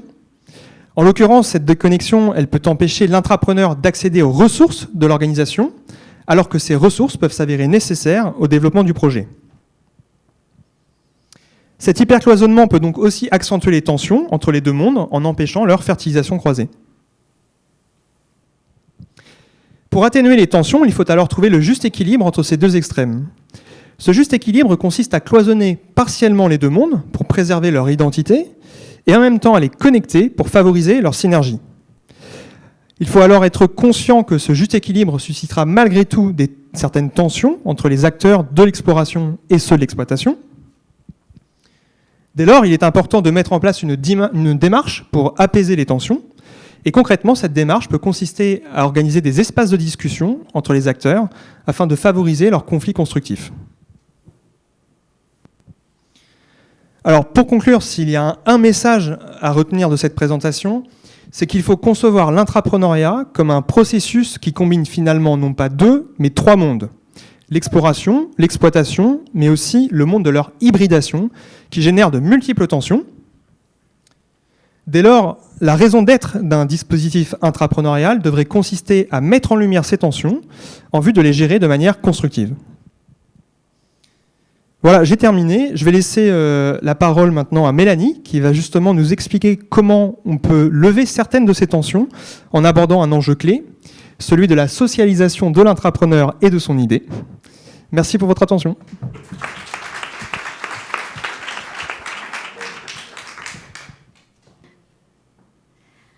Bonsoir à toutes et à tous, Mélanie Roux. Merci Véronique pour cette invitation. Je suis ravie d'avoir l'occasion de présenter mes recherches pour ce 2e anniversaire de l'Institut de l'Intrapreneuriat. Donc, Mélanie Roux, maître de conférence à l'IAE d'Aix-Marseille, membre du CERGAM et de la CLÉ, la chaire sur la légitimité entrepreneuriale, qui est un sujet que j'ai développé dans ma thèse. Merci. Alors, je vais commencer par une citation de ma collègue Valentine Georget, notamment du rapport de l'Institut de l'entreprise.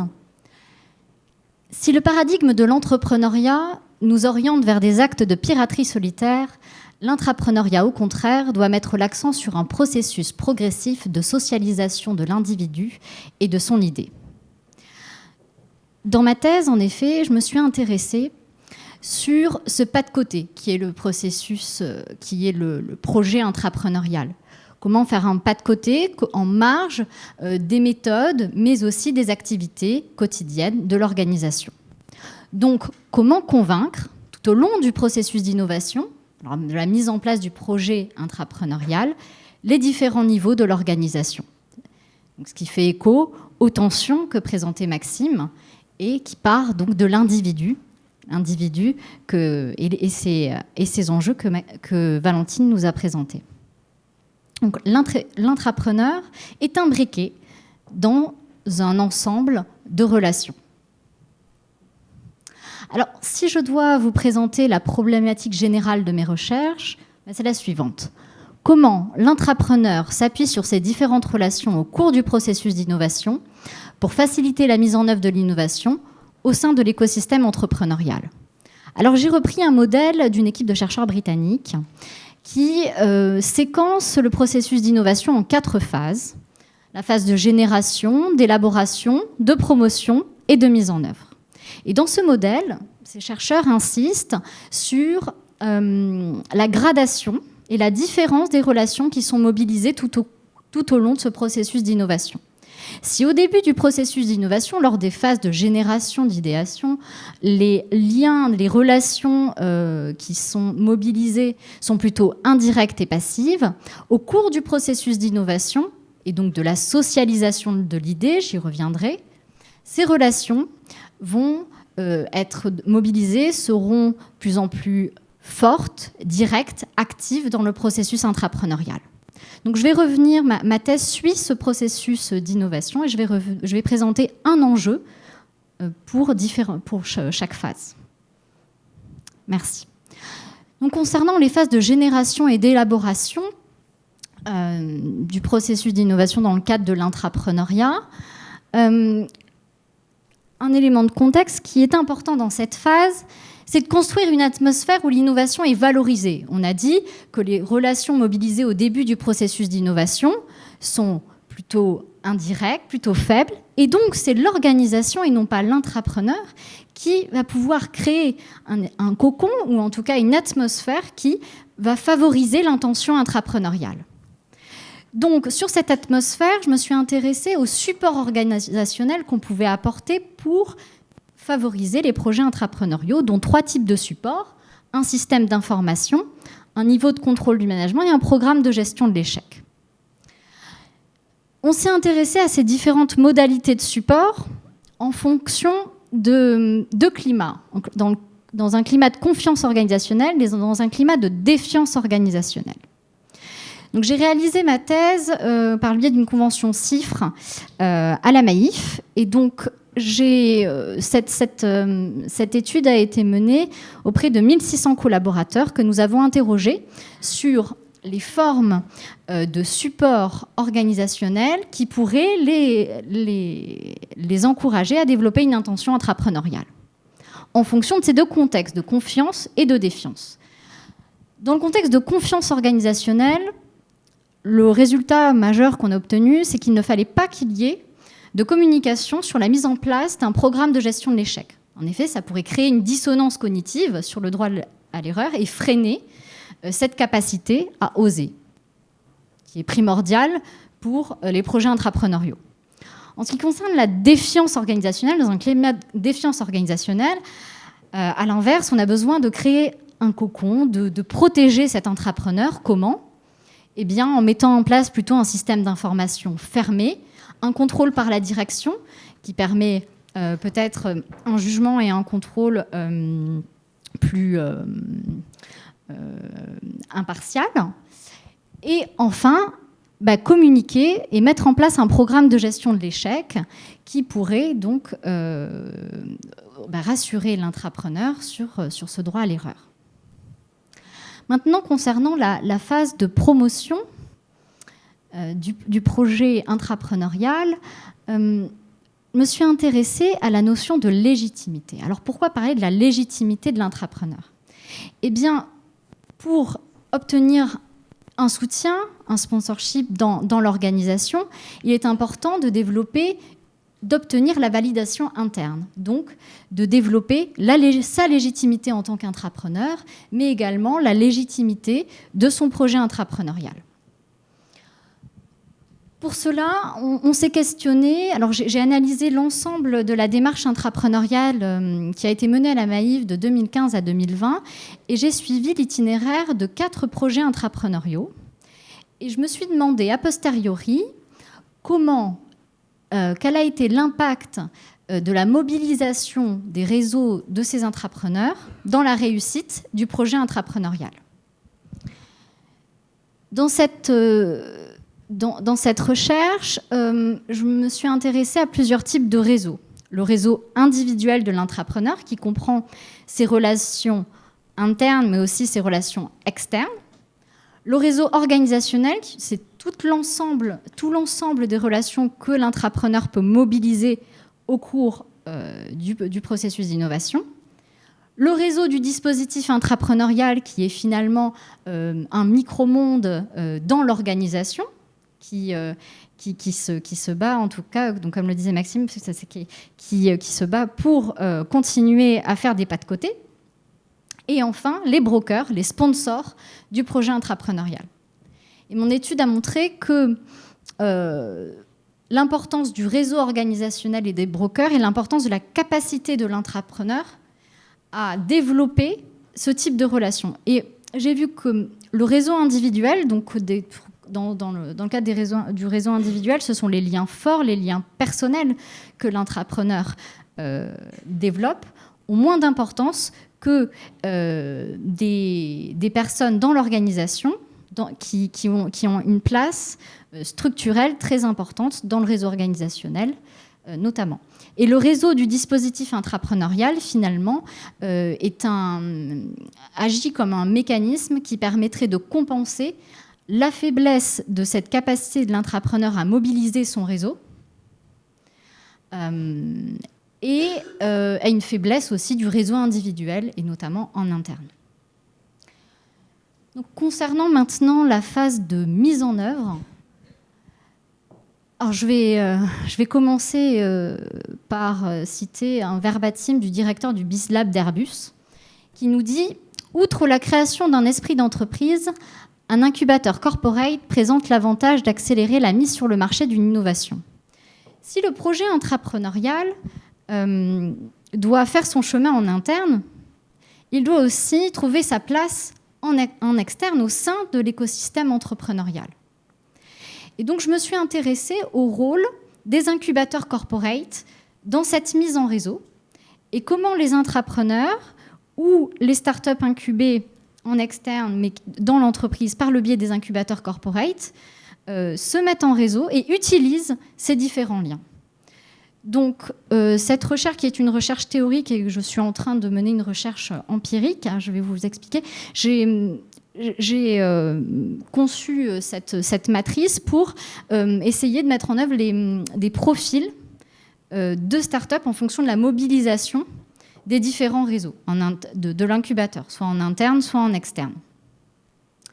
Et le but aujourd'hui de cette recherche, plutôt qui va devenir empirique, c'est de réaliser des cartographies de réseau, c'est-à-dire que d'étudier le réseau de l'entrepreneur avant d'être incubé dans l'incubateur corporate, et en quoi l'incubateur corporate a eu un impact sur son réseau et sur la performance de son idée.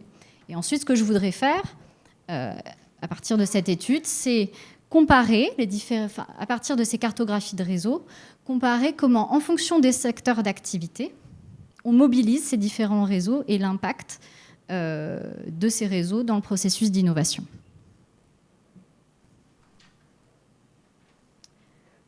Merci.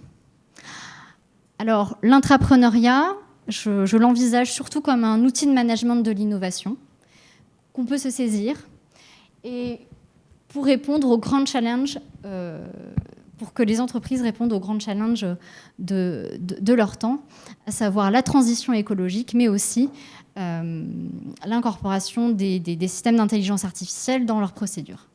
Et pour un des facteurs de réussite pour mettre en œuvre l'intrapreneuriat et répondre à ces grands challenges, c'est de bien comprendre le processus progressif de socialisation de l'individu et de son idée, qui était donc l'objet de mes recherches. Merci à vous.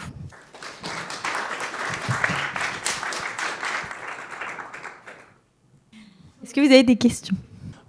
Sur le modèle des compétences, donc vous êtes basé sur le rapport de France Stratégie, notamment, je suppose, mais est-ce que vous n'êtes pas basé sur d'autres référentiels de compétences comportementales, ou d'adaptabilité, dorénavant, c'est le terme qu'on utilise. Alors, France Stratégie utilise les compétences transversales pour les soft skills, en fait. Et donc, est-ce que vos travaux vous ont amené à vous poser la question du référentiel de soft skills et de profilage de l'intrapreneur par rapport à ce type de compétences comportementales? Oui, alors merci beaucoup pour votre question. Alors, on n'est pas parti du modèle de France Stratégie. En effet, du rapport de France Stratégie. Le rapport de France Stratégie mettait en avant plutôt, et ils ont axé leur recherche sur les compétences transversales, comme vous le disiez. Nous, justement, on n'est pas parti sur uniquement les compétences transversales. On a regardé les compétences, alors on a regardé plusieurs cadres d'analyse, etc. Et aussi les compétences fonctionnelles, en fait, les compétences techniques. Donc, pas uniquement les compétences transversales. Et dans le modèle là qu'on a publié et sur lequel on a communiqué, le cadre d'analyse théorique que l'on a mobilisé va plus loin que les compétences transversales. Donc ça, c'est la première chose. Et après, sur le profil, justement, de ces alors, moi, dans le cadre de mes recherches sur l'intrapreneuriat, j'ai beaucoup travaillé justement sur le profilage des intrapreneurs. Donc, j'ai travaillé sur tout un travail autour des traits de personnalité en particulier, donc avec le Big Five pour ceux qui connaissent.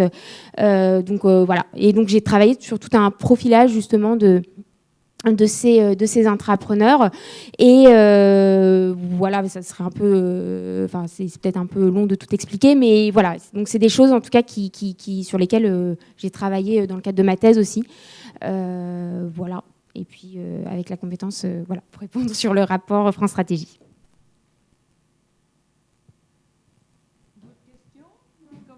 Vous précipitez pas, hein. Juste quand même, peut-être pour préciser sur les profils, en fait, juste pour dire et répondre très rapidement, en 2 mots, en fait, ce qu'on a pu voir dans ces profils d'intrapreneurs, il y a 2 profils un peu extrêmes qui ressortent. En fait, on a des profils d'intrapreneurs créatifs, c'est-à-dire qui vont avoir leur idée, qui vont être très concentrés sur leur idée. Alors, je caricature énormément, mais c'est fait exprès, c'est 2 profils extrêmes, et qui vont avoir du mal justement à partager sur cette idée. Et donc là, on va avoir, par exemple, en termes de conséquences sur les questionnaires de personnalité, etc. On va avoir une dimension névrosisme, par exemple, qui va ressortir très forte. Donc, c'est les termes un peu techniques, mais en fait, qui vont être très... voilà, on va avoir parfois... il faut faire attention à ces profils-là en termes de risques psychosociaux, par exemple. Enfin, voilà, c'est juste pour donner quelques éléments. Et en termes de burn-out, etc., parce que ça va être des gens qui vont être très, très, très impliqués sur leur idée, qui vont être très concentrés autour de l'idée. Après, on va avoir un autre profil extrême, où là, ce seront des individus qui vont être un peu des experts de gestion de projet. Et donc, finalement, le projet en lui-même, c'est pas forcément ce qui les intéresse et ce qui les motive le plus. Et donc, en fait, ils vont être beaucoup plus dans la socialisation, en tout cas, de leur idée. Voilà, pour vous répondre sur les 2 profils un peu extrêmes que j'ai pu voir, justement, à travers ma thèse et les entrepreneurs rencontrés. Moi, j'ai une question d'ordre plus général, parce que je trouve super intéressant tout ce fond de réflexion. Et du coup, dans le cadre du club ou dans le cadre de vos activités, comment est-ce que vous pensez pouvoir justement le mettre en valeur pour que les praticiens s'en nourrissent ? Généralement, ce qui se passe, c'est que ça vient naturellement. Quand il y a un besoin, ça prend ou ça prend pas. C'est généralement comme ça que ça se passe. Donc, ce que je veux dire par là, c'est que là, vous les avez entendus. Certains vont être intéressés, certains pas du tout. Ça va peut-être donner des choses, peut-être pas. Ça va peut-être donner une idée qui va revenir plus tard. Mais en tout cas, on sait qu'ils sont là.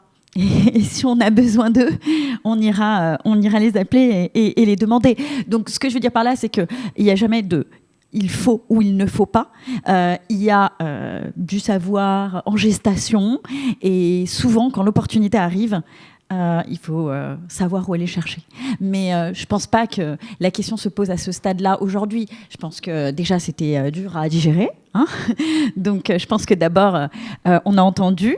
Et en plus, c'était très court. Hein. C'est 3 ans de thèse. Hein. Donc, c'était très, très court.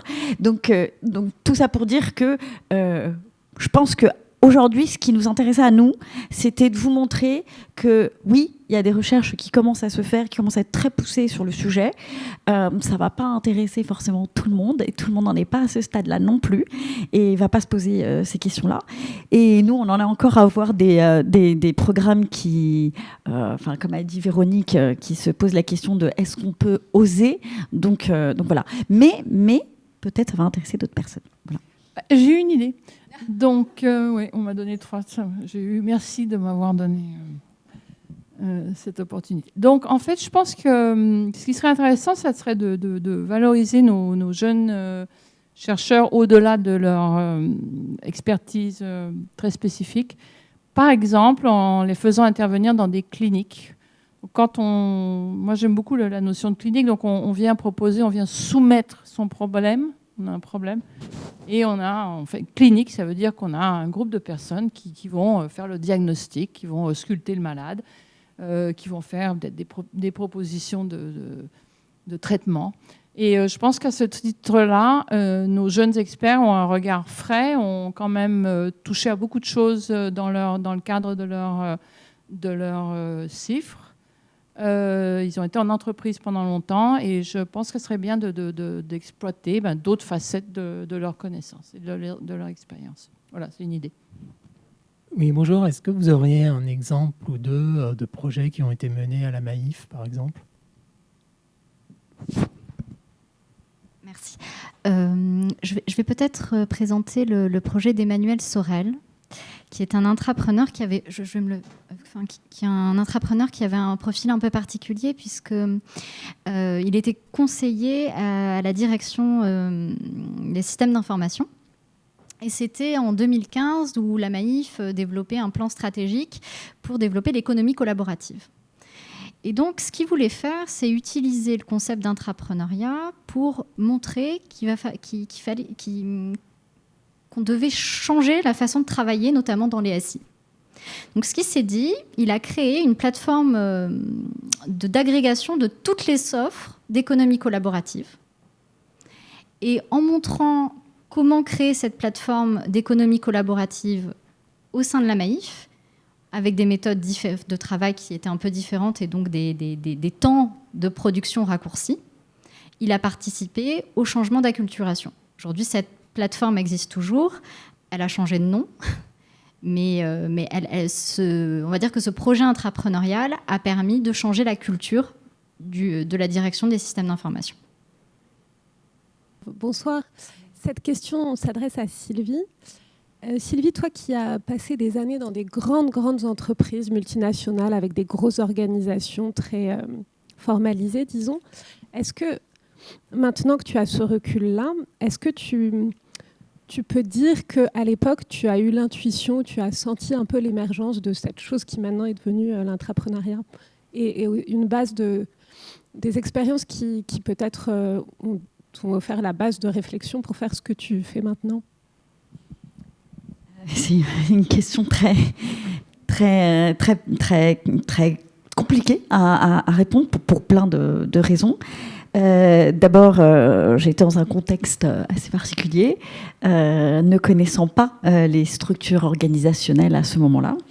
Et ensuite, l'intrapreneuriat n'est pas si nouveau que ça. Hein. L'intrapreneuriat est là depuis les années 80 à peu près. Alors en France, il est un peu récent, mais depuis bien longtemps. Et donc, ce qui... je ne saurais pas quoi répondre si ce n'est que pourquoi aujourd'hui il y a un tel boom.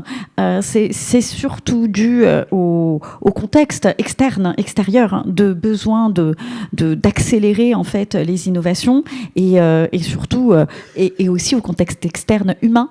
La psychologie du travail change beaucoup et donc comme je l'avais dit dans la présentation, ça ouvre des possibilités de carrière aussi nouvelles. Donc, c'est surtout le contexte externe qui permet ça. Mais l'intrapreneuriat, je pense, a toujours été plus ou moins là, même s'il était plus ou moins possible ou non.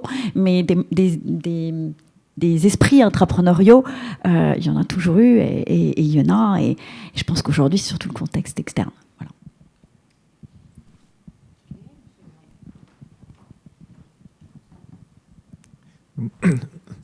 Moi, j'avais une petite question sur quelle est la proportion des entreprises, par exemple, si on prend le top 120, je sais pas quoi, qui ont débattu de l'idée d'un programme intrapreneurial au niveau du comité exécutif.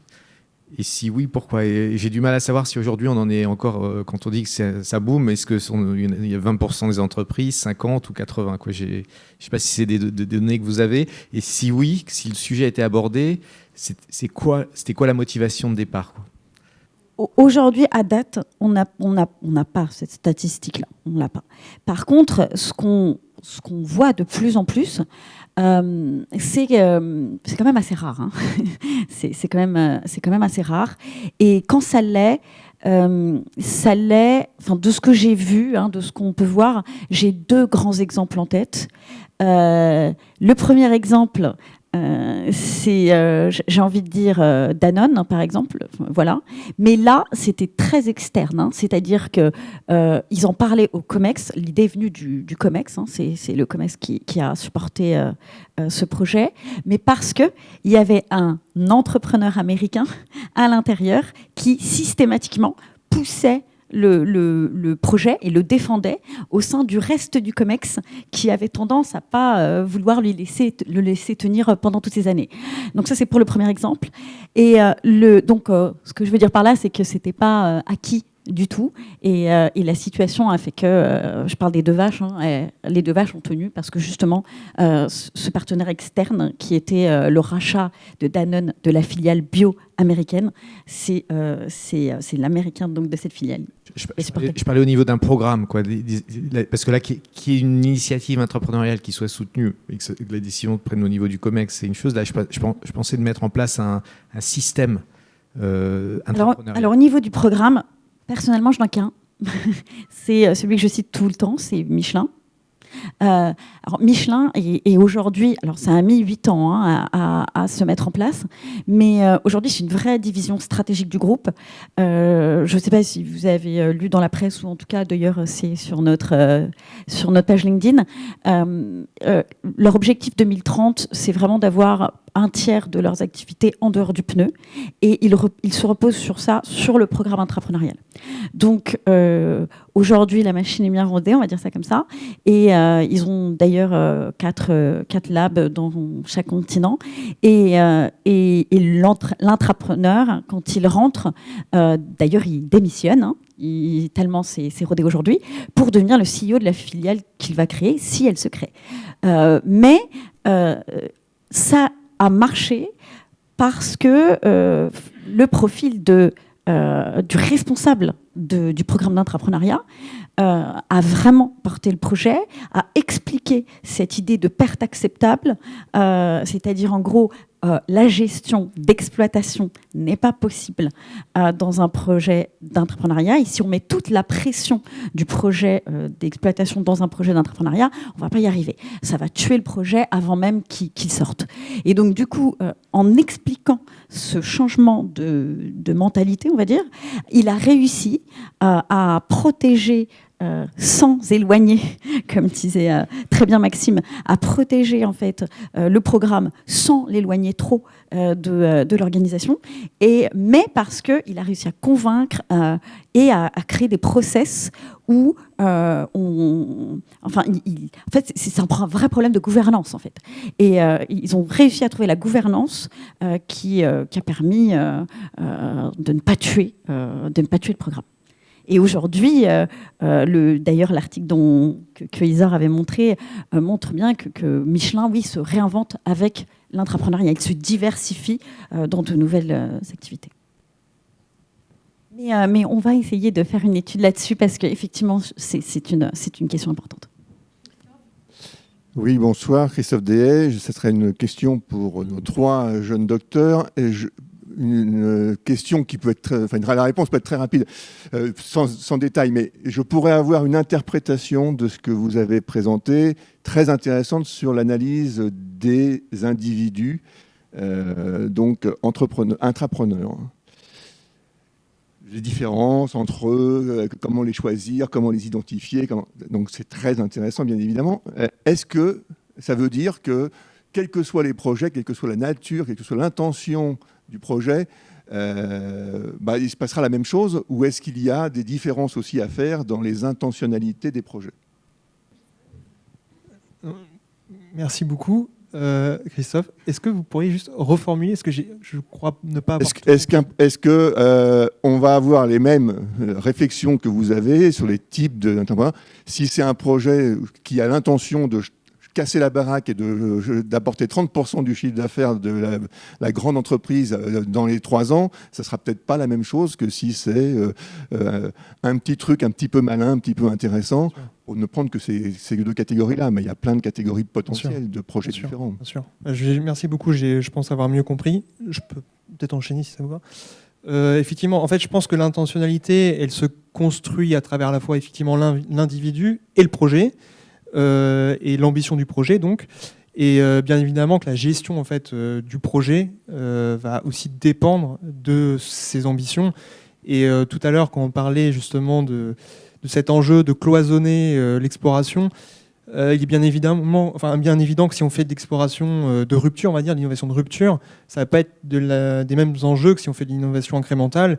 Et par exemple, chez Google, les projets qui sont vraiment en rupture, ils sont cloisonnés dans les laboratoires X. Et je pense que ce n'est pas la même gestion, par exemple, qu'un nouveau produit comme Gmail, etc.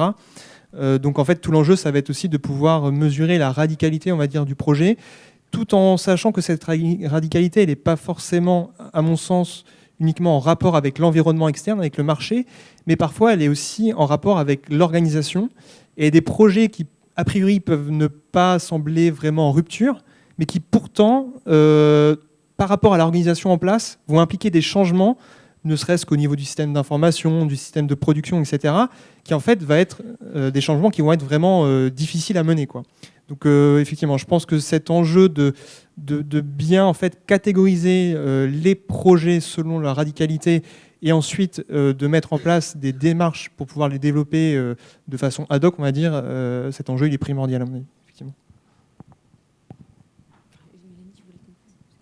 Oui, merci beaucoup pour cette question. En effet, sur l'intentionnalité, ça me faisait penser, on a travaillé justement avec l'Institut de l'entrepreneuriat, avec Thierry Rénat et Rémi Magnac, sur ce sujet-là. Et en fait, justement, ce qu'on s'est aperçu, c'est que finalement, plus les projets sont radicaux, plus ils sont...